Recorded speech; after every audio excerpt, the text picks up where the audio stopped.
XFM Express Balita. Express Balita. Ang NBA updates idalit kaninyo sa Windsor. Kuhaan na ang imong libreng bets sa windsor.ph. Duha ka Kroy, andam na alang sa NBA Finals 2026. Kini sa detalye sa report pinagi ng katropang Jao Pagutayaw sa XFM Bukidnon. XFM Report.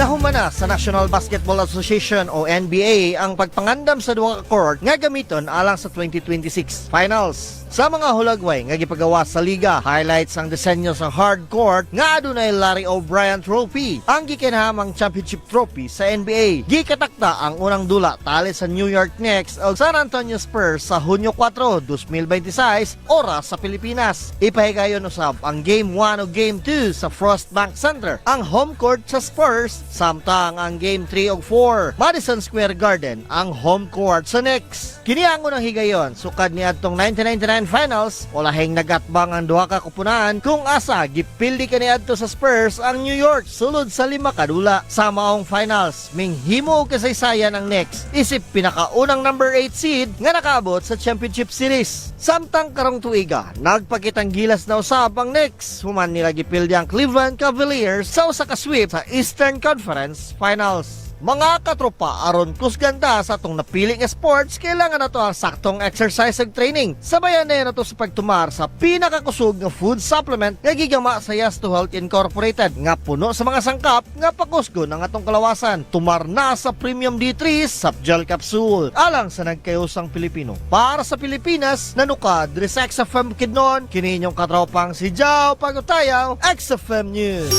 XFM Report. Balita Sports.